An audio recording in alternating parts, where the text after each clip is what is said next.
بسم اللہ الرحمن الرحیم الحمد للہ الذی ہدانا لہذا وما كنا لنہتدی لولا ان ہدانا اللہ لقد جاءت رسل ربنا بالحق الصلاة والسلام علی اشرف الانبیاء والمرسلین سیدنا ونبینا وطبیب نفوسنا وحبیب الہ العالمین ابی القاسم محمد اللہم صلی علی محمد وآل محمد وعجل فرجہم والصلاة والسلام علی اہل بیتہ الطیبین الطاہرین المعصومین المظلومین ولعنت الداعم علی اعدائہم اجمعین من الآن الى قیام یوم الدین اما بعد فقد قال اللہ الحکیم فی محکم کتابہ المبین بسم اللہ الرحمن الرحیم رب اشرح لی صدری ویسر لی امری واحلل عقدۃ من لسانی یفقہوا قولی۔ ایک دفعہ بلند آواز سے درود بھیجیں محمد و آل محمد پر۔ اللہم صلی علی محمد و آل محمد وعجل فرجہم۔ اپنی گفتگو کا آغاز کرنے سے پہلے میں تمام اپنے سننے والوں کو، تمام مومنین کو آج کی شب کی مبارکباد پیش کرتا ہوں۔ اور آج کی جو شب ہے یہ اس مبارک مہینے کی وہ بابرکت شب ہے کہ آج بی بی فاطمۃ الزہرا اور امام علی علیہ السلام کی نسل کی ابتدا ہوتی ہے امام حسن کی ولادت کے ساتھ۔ یہ واقعاً ایک بہت بڑا شرف، بہت بڑی عظمت اور فضیلت ہے ہم سب کے لیے بھی۔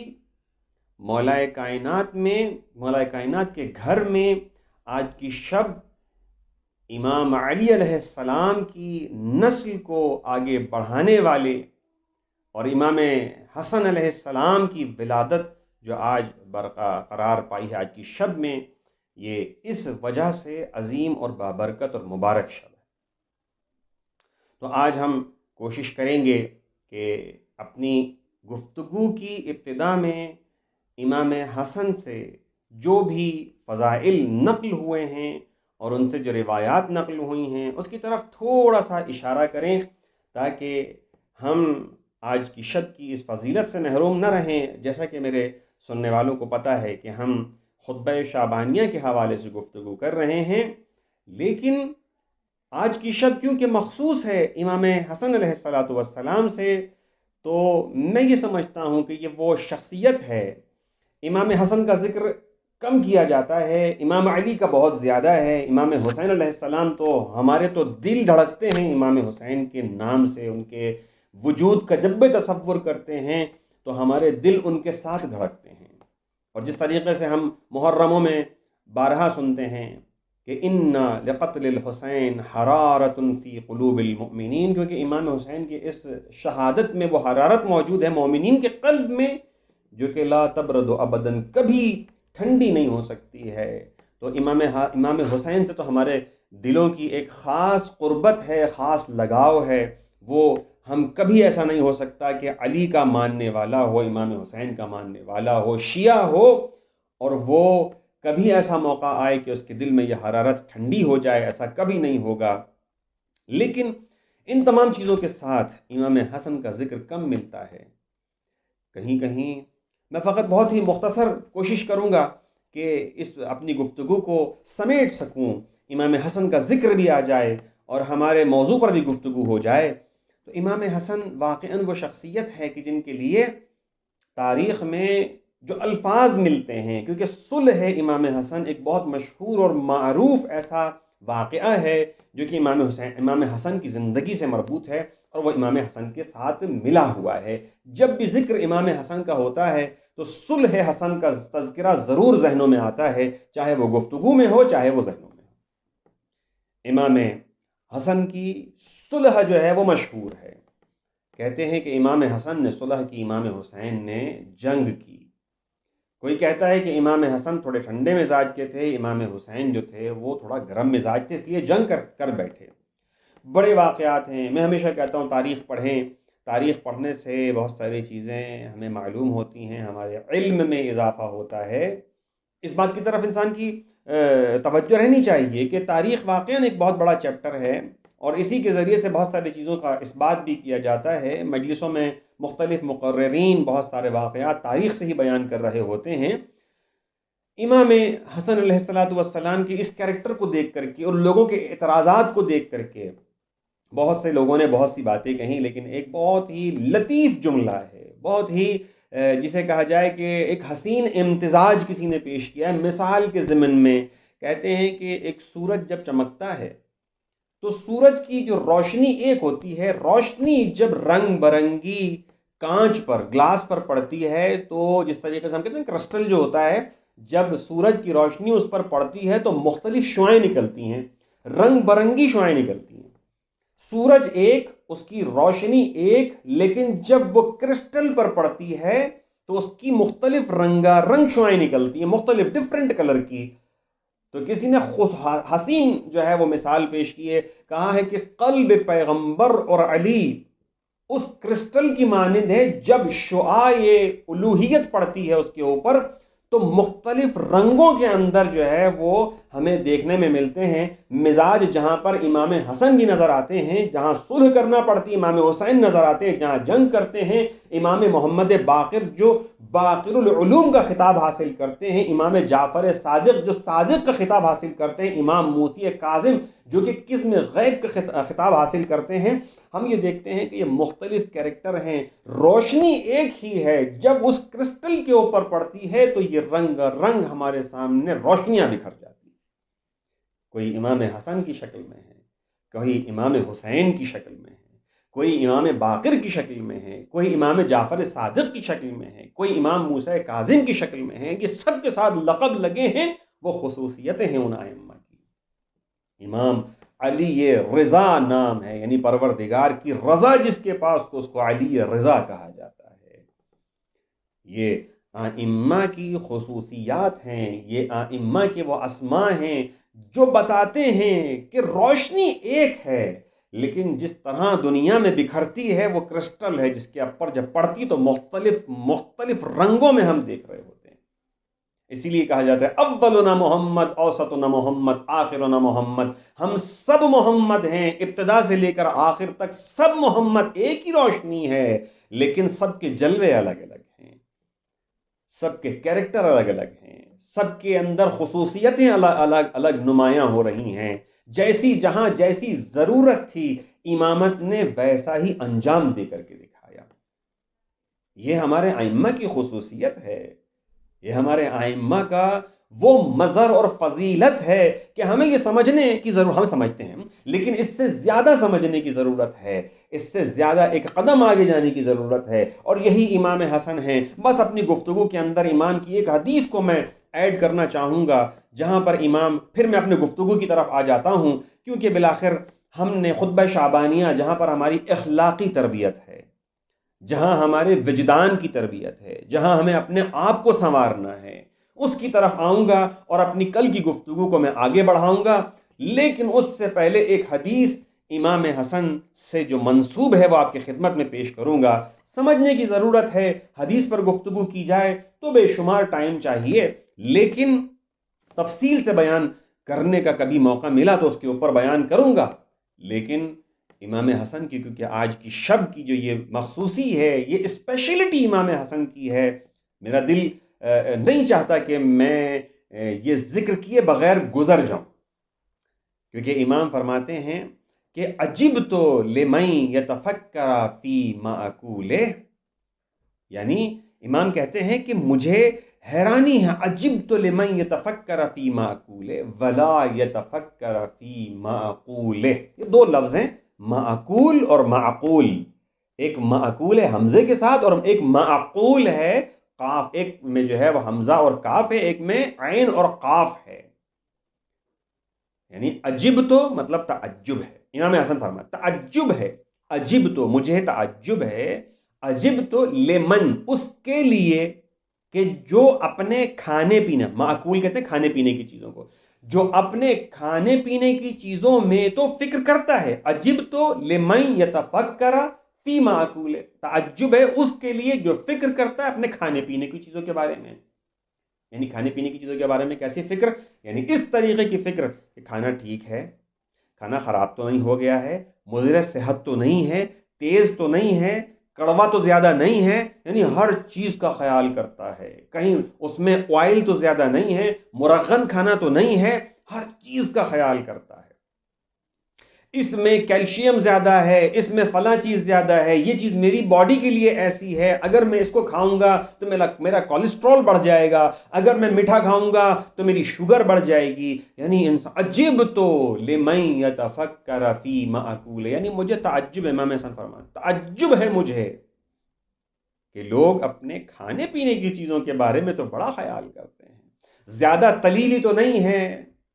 روزے ہیں نا آج کل، تو مبارک مہینہ ہے، پورا دن انسان کا پیٹ خالی رہتا ہے، نہ کھاتا ہے نہ پیتا ہے، لیکن جیسے ہی افطار کا ٹائم ہوتا ہے ہیوی چیزیں کھاتا ہے. البتہ ظاہر سی بات ہے، ایک لذت کام دہن کے لیے، انسان کی چاشنی کے لیے، لذت کے لیے یہ ساری چیزیں استعمال کرتا ہے. لیکن جو لوگ مریض ہیں وہ کوشش کرتے ہیں، ہم نے دیکھا ہے جو لوگ مریض ہیں وہ کوشش کرتے ہیں، بھائی ہم یہ تلی ہوئی چیزیں نہیں کھائیں گے، ہم یہ شوگر والی چیزیں نہیں کھائیں گے زیادہ، ہم یہ جس میں کولیسٹرول زیادہ ہے، جس کے اندر مثال کے طور پر جو ہے وہ کوئی اور چیز بڑھی ہوئی ہے، تو وہ جو ہے وہ ہم نہیں کھائیں گے. اس لیے عجب تو لمن یتفکر فی معقول.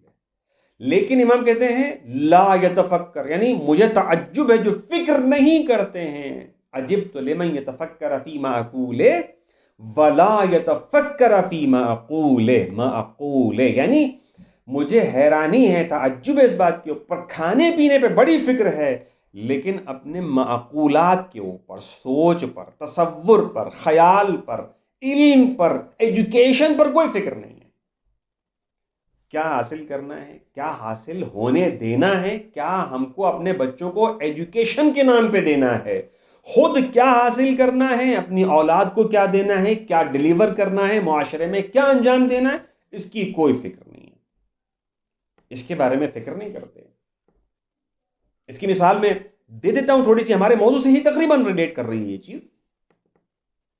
مثال اس طریقے سے کہ ہم فقط اپنا وقت، جو کہ ہم بہت مصروف ہو گئے ہیں دنیا میں، ہم اپنے بچوں کے لیے جو کہ اسکول جا رہے ہیں، جو ایجوکیشن حاصل کر رہے ہیں، اچھی ایجوکیشن، کیونکہ ہمارا پورا کا پورا جو کنسنٹریشن ہے، جسے میں نے کل کہا کہ طلب الدنیا یعنی حب الدنیا راس کل خطیئہ، یعنی جو بھی محبت دنیا ہے اسی کی وجہ سے ہماری ایجوکیشن بھی ہے. میں نے کل بھی کہا تھا کہ ہم اس میں بہت ڈیٹیل گفتگو کر سکتے ہیں. حب دنیا کے اندر ہماری ایجوکیشن بھی ہے. یعنی ہم کیا کر رہے ہیں، کیونکہ ہمیں دنیا سے محبت ہے اس لیے ہماری ایجوکیشن بھی حب دنیا پر ہی ڈیپینڈ کرتی، بیس ہماری وہی ہے. یہی وجہ ہے کہ ہم دیکھتے ہیں مدرسوں کے اندر ہماری وہ انٹینشن ہی نہیں ہوتی ہے جانے کی، اٹینشن نہیں ہوتی ہے، ہم اس طرف تھوڑا متوجہ کم ہوتے ہیں. کیوں؟ اس کی وجہ، اس کی ریزن خود اپنے آپ سے بھی پوچھ سکتے ہیں. ہمارا بچہ اگر 2 دن اسکول کی چھٹی کر لے تو ہم ٹینشن میں آ جاتے ہیں، ہم پریشان ہو جاتے ہیں کہ 2 دن چھٹی ہو گئی، 3 دن چھٹی ہو گئی. کیوں؟ اس لیے کیونکہ پتہ ہے ایجوکیشن کا لاس ہو رہا ہے. یہ اگر مثلا اس نے 3 دن کے لیکچر اس نے جو ہے وہ چھوڑ دیے ہیں تو یہ کیسے کور کرے گا؟ لیکن کیا کبھی سوچا ہے کہ مدرسے میں بھیجنے والے جو افراد ہیں، اول تو مدرسے کی ہمارے پاس اتنی زیادہ اہمیت بھی نہیں ہے، لیکن جو مدرسے بھیج رہے ہیں ماشاءاللہ مومنین آج کل کافی اویئر ہو گئے اس حوالے سے کہ آن لائن کلاسز لیتے ہیں، آن لائن کلاسز میں اپنے بچوں کو جوائن کرا دیتے ہیں، قرآن بھی پڑھا جا رہا ہے، تلاوت بھی ہو رہی ہے، یہ ساری چیزیں ہیں الحمدللہ الحمدللہ. لیکن ان کی بات کر رہا ہوں جو نہیں کرتے ہیں. مومنین ہمارے سننے والے جو ہیں ان میں سے بہت سے افراد یہ کام کر رہے ہیں، جن کے ہاں باقاعدہ لیکچر کا سلسلہ ہے، باقاعدہ آن لائن جو ہے وہ مدارس کی کلاسز ہو رہی ہیں. فقط میں بات کر رہا ہوں کہ جو چیز بھی ہے جو بھیج رہے ہیں ان کی بات کرتا ہوں. اگر 2 دن لیکچر یا 2 دن کا ہمارا درس رک جاتا ہے اور ہم نہیں جاتے ہیں، ہمارا بچہ نہیں جا سکتا ہے یا وہ اٹینڈ نہیں کرتا ہے، کیا ہمیں اتنی ہی تکلیف ہوتی ہے جب ہمارا بچہ 2 دن اسکول میں جو سیکولر ایجوکیشن ہے اس کو چھوڑ دیتا ہے؟ کیا وجہ ہے؟ مطلب سوال جب میں نے کیا تو جواب آپ کے ذہن میں آ چکا ہوگا. کیونکہ سیکولر ایجوکیشن مٹیریلسٹک ہے، کیونکہ وہ ہمیں سکھا رہی ہے کہیں نہ کہیں جب ہم اپنے بچے کو اسکول بھیجتے ہیں تو ہمارا جو انٹینشن ہے بھیجنے کا، جو ہماری نیت ہے بھیجنے کی، وہ نیت یہ ہے کہ بچہ اسکول جائے گا، پڑھے گا، ایک ہائر ایجوکیشن تک جائے گا، سمجھے گا، معاشرے میں بیٹھنے کے قابل بنے گا، کچھ کرنے کے لائق بنے گا. کیوں؟ تاکہ وہ کچھ اچھی ارننگ کر سکے گا، اپنی زندگی سے کچھ اچھا استفادہ کر کے اچھی ارننگ، اچھی بہترین لائف زندگی میں گزار سکے گا. یہ ہمارا پورا توجہ، مطلب میں کہتا ہوں کہ یہ ایک بہت بڑا المیہ ہے، یہ بہت بڑی تکلیف ہے. ائمہ جس علم کی طرف رہنمائی کرتے ہیں ہم اس علم کی طرف نہیں جاتے، مٹیریلسٹک علم کی. میں نہیں کہتا ہوں کہ یہ سیکولر ایجوکیشن جو کچھ بھی ہم پڑھ رہے ہیں یہ بے فائدہ ہے. یہ علم ہے، ایجوکیشن ہے، یہ نور ہے. العلم نور، علم نور ہے. لیکن یہ علم نور کب کہلائے گا؟ جب اس کی نیتیں کرسٹل صاف ہو جائیں گی، اس وقت نور کہلائے گا. علم واقعا نور ہے، ہم اس سے ڈینائی نہیں کر رہے ہیں کہ یہ جو ہے وہ علم نور نہیں ہے. لیکن نور کب بنے گا؟ بھائی لائٹ ہے نا، یہ روشنی جب تک پھیلے گی نہیں، اجالا نہیں پھیلائے گی تو ہم اس کو نور تو نہیں کہہ سکتے. جب تک کہ یہ لائٹ، یہ روشنی، یہ نور جب تک اجالا نہیں پھیلائے گی. ہم دیکھ رہے ہیں کہ علم جو ہے وہ بے شمار ماشاءاللہ ڈاکٹرز موجود ہیں، انجینئرز موجود ہیں ہمارے پاس آرکیٹیکٹ موجود ہیں، بے شمار جو لائنیں ہماری بزنس کے اندر. سارے افراد کیا کر رہے ہیں؟ ڈاکٹرز اپنے مفادات کی خاطر، ہمارے انجینئرز اپنے مفادات کی خاطر، ہمارے آرکیٹیکٹس اپنے مفادات کی خاطر، جو بھی فیلڈ آپ اٹھا کر کے دیکھ لیجئے، ہم کہہ رہے ہیں سب سے بڑے ڈاکو، سب سے بڑے جو ڈاکہ ڈالنے والے ہیں وہ ہیں ڈاکٹرز.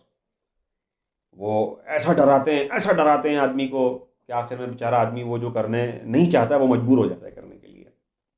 آنیسٹلی مطلب آدمی سوچے کہ یہ علم ہمیں نور کی طرف لے کے جا رہا ہے یا جہالت کی طرف، گمراہی کی طرف لے کر کے جا رہا ہے. تو جو کچھ بھی ہم حاصل کر رہے ہیں، عجب تو لمن یتفکر فی معقول، ہم نے اپنے کھانے میں تو بڑی توجہ کی ہے، لیکن معقولات میں ہم کیا حاصل کر رہے ہیں، ہم کیا ایجوکیشن لے رہے ہیں، کیا یہ علم کہلانے کے قابل ہے؟ کیا یہ عقل کہلانے کے قابل ہے؟ کیا ایسا ہے کہ ہم اس کو خطاب کر سکیں کہ یہ علم ہے؟ تصور کرنے کی ضرورت ہے. امام حسن کی یہ بہت ہی معرفت والا جملہ ہے کہ علم ہمیں کیا سکھاتا ہے، علم ہمیں کس جگہ لے کے جانا چاہتا ہے. اب ہم کرائیٹیریا معین کر لیں، کیونکہ ہم نے خود ڈفرینشیٹ کر دیا بیچ میں، ایک سیکولر ایجوکیشن ہے اور ایک مذہبی ریلیجس ایجوکیشن ہے. ہم علماء جو قم جاتے ہیں، نجف جاتے ہیں، جو حوضوں میں جا کے پڑھتے ہیں، ان کے کہتے ہیں یہ مولانا ہیں، ان کے پاس دوسری تعلیم ہے، اور یہ جو سیکٹر ہے اس کے پاس سیکولر ایجوکیشن ہے، اور یہ کیونکہ کالج اور یونیورسٹی والے لوگ ہیں. تو دنیا کے اندر کس کو سپیریئر سمجھا جاتا ہے؟ فقط اتنا بتا دیجیے، کس کو زیادہ سپیریئر سمجھا جاتا ہے، کس کو زیادہ اہمیت دی جاتی ہے؟ ڈاکٹر صاحب آتے ہیں، ہمارے معاشرے کا درد ہے بتا رہا ہوں، حالانکہ امام حسن کسی اور بات کی طرف اشارہ کر رہے ہیں، اور ہمارا درد کس بات کی طرف ہے؟ میری تقریباً گفتگو بالآخر وہی خطبہ شعبانیہ کے حوالے سے، کہ ہم یہ سوچیں کہ یعنی اس ماہ مبارک رمضان کے حوالے سے کہ ہم بہت ساری چیزوں کو کنٹرول کر سکتے ہیں. اس ماحول میں اور اس روزے کے عالم میں ہم بہت ساری چیزیں، ہمارا ذہن تھوڑا سا بہتر کام کر رہا ہوتا ہے، ہم اپنے ذہن کے اوپر تھوڑی پابندیاں لگائے ہوئے ہوتے ہیں. کیونکہ ایسا ہوتا ہے معاشرے میں، جب ہم نے دیکھا ہے بچپن میں، ہم اپنے معاشرے میں رہتے تھے، اپنے کلچر میں رہتے تھے، تو وہاں پر ہوتا تھا، کہتے تھے یار مبارک مہینہ ہے، گانے نہیں سننے. حالانکہ گانے سننا ویسے ہی حرام ہے، چاہے آپ ماہ مبارک رمضان میں سنیں یا اس کے علاوہ سنیں، لیکن کوشش کرتے ہیں یار روزے میں گالی نہیں دینی ہے. یعنی اتنا تو تصور آ جاتا ہے، اتنا تو آدمی کم سے کم فکر مند رہتا ہے کہ یار روزہ ہے تو اپنی زبان کو گندا نہیں کرنا ہے. یار روزے میں ہے، کسی کی جب غیبت آتی تو کہتے ہیں یار ابھی روزے میں نہیں کرو، یار ایسے نہیں کرو. روزے میں جیسے میں نے کل کہا کہ اپنی آنکھوں کو چھپا، تو روزے میں نہیں کرنا یار. روزے میں یہ بھائی جو حرام ہے وہ حرام ہے، لیکن کیونکہ تقدس کا پتہ ہے، کیونکہ تھوڑی سی اہمیت کا اندازہ ہے، روزے کے بارے میں بہت کچھ سنا ہوا ہے، تو مطلب یعنی اس مبارک مہینے میں تو ہم بدل سکتے ہیں نا اپنی افکار کو، اپنی فکر کو، اپنے ڈائریکشن کو، اپنے ویژن کو تبدیل کرنے کی ہم میں صلاحیت ہے. تو ہم سوچیں کہ ہم کس طریقے سے اس مبارک مہینے کے اندر یہ جو فکر کرنے والی بات میں کر رہا ہوں، عجبت لمن یتفکر فی مأکولہ، کہ جو اپنے کھانے پینے میں تو بڑی فکر کرتا ہے لیکن اپنے معقولات میں، فکر میں، علم میں، سوچ میں اس کے اندر یہ نہیں آتی، وہ اس کے بارے میں نہیں کرتا نہیں ہے. جب ہم اپنے لیے، جو مثال میں اپنی پوری کر دیتا ہوں، کہ جب ہم اپنے لیے فکر مند نہیں ہیں، تو جب ہمارے بچے جن کو ہمیں ریلیجس ایجوکیشن دینی ہے، جہاں کہا جاتا ہے کہ مثلا ہم فقط اتنا تصور کر لیں مثال کے ذریعے سے کہ بہت ہی مشہور اور معروف مثال ہے کہ جب پیغمبر اکرم قبرستان سے گزر رہے تھے تو ایک دفعہ گزرتے ہوئے دیکھا کہ یہ پیغمبر کی مثال ہے یا کسی ایمان کی، کیونکہ میں جو ہے وہ اس کو نقل نہیں کر سکتا، کہ کسی معصوم کی مثال ہے کہ معصوم سے نقل کیا گیا کہ کچھ افراد کسی معصوم کے ساتھ قبرستان سے گزر رہے تھے، اور جب قبرستان سے ایک قبر کے پاس آ کر کے کہنے لگے کہ جلدی چلو جلدی چلو، اس جگہ پر رکنا، کیونکہ اس صاحب قبر پر عذاب نازل ہو رہا ہے. گزر گئے لیکن واپسی اسی راستے سے آتے ہوئے قبر پر رک گئے، روکا صاحب. تو معصوم سے سوال کیا صاحب کہ کیوں آپ یہاں پہ رک گئے؟ جاتے ہوئے تو آپ نے کہا کہ چلو یہاں پہ کیونکہ صاحب قبر پہ عذاب ہو رہا ہے. کہا کہ نہیں، اس کے بچے نے پہلی دفعہ قرآن کی تلاوت کی ہے، بسم اللہ الرحمن الرحیم پڑھا ہے. تو یعنی خود سوچنے والی بات ہے کہ ایجوکیشن زیادہ ضروری ہے یا سیکولر ایجوکیشن زیادہ ضروری ہے، which is important but which is superior in our culture, in our جو گیدرنگ ہمارے اندر کون سی چیز ایسی ہے جو کہ ہم اس کو سپیریئر سمجھتے ہیں، اس کو زیادہ اہمیت دے رہے ہوتے ہیں.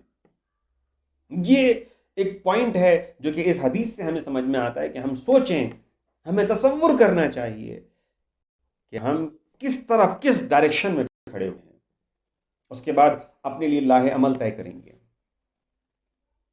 تبدیلی آنے کی بہت زیادہ ضرورت ہے. یہ تبدیلی جب تک کہ نہیں آئے گی، جب تک کہ ہم واقعاً یہ مبارک مہینے ہیں، آئیں گے اور چلے جائیں، آئیں گے اور گزر جائیں گے. کتنے ہی مبارک مہینے آئے اور ہم نے کیا تبدیلی اپنے اندر محسوس کی ہے؟ بہت ہی کم، بہت ہی قلیل. یہ تبدیلی ہم شاید محسوس کر سکتے ہوں. کتنے مبارک مہینے ایسے ہیں پچھلے سال، گزشتہ سال سے، اس سال، اس سے پہلے، اس سے پہلے، اس سے پہلے، ہم اتنے مبارک مہینے گزار چکے. مہینے تو صحیح، اس کے ساتھ ساتھ ہم نے لیکچرز کتنے گزار دیے، کتنے درس ہم نے سن لیے. ہم میں آیا تبدیلی آئی؟ نہیں آئی. ہمیں اس بات کی طرف متوجہ رہنے کی ضرورت ہے. ابھی کسی بھی چیز کو حاصل کرنے کے لیے، میں نے اپنے ابتدائی گفتگو کے اندر یہ بات آپ کے سامنے پیش کی تھی کہ واقعاً ہم حاصل کرنے تو آئے، ہم اس مبارک مہینے کے اندر بہت کچھ حاصل کرنا بھی چاہتے ہیں. بہت سے افراد اویئر بھی ہیں. مثلا میں ایک سوال کرتا ہوں، ہمارے کلچر کا ایک حصہ ہے قرآن پڑھ لینا. ایک جس طریقے سے ہم نے ابھی کل بھی پڑھا تھا، اور پیغمبر اکرم نے خود خطبہ شعبانیہ کا جملہ ہے، خطبہ شعبانیہ کے اندر پیغمبر اکرم ارشاد فرماتے ہیں کہ وَمَن تَلَا فِيهِ آیَةٌ مِّنَ الْقُرْآنِ، من تلا فیہ آیۃ من القرآن، یعنی کوئی بھی شخص جو ہے، تلا مطلب تلاوت کرنا، تلاوت کرتا ہے، من القرآن، آیۃ من القرآن، یعنی ایک آیت قرآن کی تلاوت، ایک آیت قرآن کی تلاوت کرتا ہے، کان لہ اجر، اس کے لیے اجر کتنا ہے؟ من ختم القرآن من غیرہ من الشہور، اس کے لیے اجر کتنا ہے؟ کوئی ایک آیت تلاوت. خطبہ شعبانیہ میں رمضان کی فضیلت بیان کر رہے ہیں، فضائل رمضان، خطبہ شعبانیہ اور فضائل رمضان. من ختم، یعنی کوئی شخص بھی اگر ایک آیت، من تلا فیہ آیت من القرآن، ایک آیت کی تلاوت کرتا ہے تو ایسا ہے جیسے اس نے پورے قرآن کی تلاوت کی ہے اس ماہ مبارک رمضان. یعنی آپ ثواب کو فقط کیلکولیٹ کر کے دیکھ لیں، فقط اور فقط. اسی طریقے سے پیغمبر لکل شیء ربیع وربیع القرآن، یہ مبارک ہے. کل شیء ربیع، ربیع کہتے ہیں بہار کو، ہر شے کے لیے، کل شیء ربیع، ہر شے کے لیے بہار ہے. لیکن اس مبارک مہینے میں کس چیز کی بہار ہے؟ قرآن کی بہار اس مبارک مہینے میں. یعنی اس میں اس کے اوپر رنگ و روپ چڑھ جاتا ہے. جس طرح کہتے ہیں نا بہار میں پودوں کے اوپر رنگ و روپ چڑھ جاتا ہے، گل بوٹے نکل آتے ہیں، ان کے پھول نکل آتے ہیں، تراوت محسوس ہوتی ہے، گرین ہو جاتا ہے. بہار میں ایسا ہی ہوتا ہے نا. جب ہم دیکھتے ہیں کہتے ہیں کہ کل شیء ربیع، ہر شے کے لیے ربیع ہے، بہار ہے. لیکن اس ماہ مبارک کے لیے جو قرآن کے لیے یہ ماہ مبارک بہار ہے. لکل شیء ربیع والربیع القرآن شہر رمضان. اس ربیع القرآن یعنی قرآن کی بہار شہر رمضان ہے. یعنی قرآن مجید اس مبارک مہینے میں ایسا ہے کہ آدمی ایک آیت تلاوت کرتا ہے پورے قرآن کے برابر. اچھا، بچپن سے لے کر کے آج تک جنہوں نے قرآن پڑھ لیا ہے، جو تلاوت کرتے رہتے ہیں، جو تلاوت کرتے ہیں، جن کا روٹین میں ہے کہ ماہ مبارک میں تقریباً ایک جز پڑھتے ہیں، میں سوال کرتا ہوں کہ ہر سال قرآن پڑھتے ہیں، پڑھنے میں تو شاید بہتری آ گئی ہوگی، لیکن سمجھتے کتنا ہے؟ لکل شیء ربیع، ہر شے کے لیے بہار ہے. بہت ہی متوجہ ہو کر کے سننے کی ضرورت ہے میرے سننے والوں سے. یہ آخری نقطہ ہے جو نقل کر رہا ہوں، میرا وقت بھی تقریباً کمپلیٹ ہونے والا ہے. انشاءاللہ کل میں جو اس کی جتنے بھی جملے ہیں جو آپ کے سامنے میں نے پیش کیے ہیں، اور جو میں نے ایک سیکوینس رکھا تھا، اس کو میں کل جو ہے وہ بالکل کنکلوڈ کروں گا.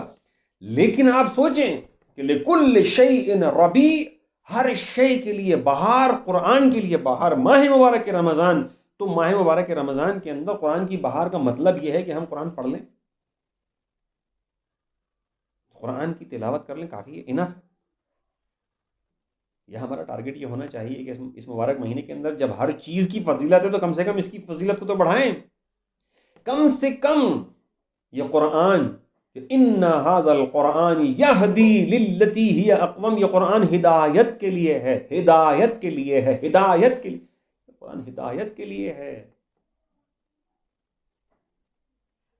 اور جس طریقے سے ہم کہتے ہیں کہ کتنے ہی ایسے قاری ہیں جن کو خود قرآن لعنت کرتا ہے.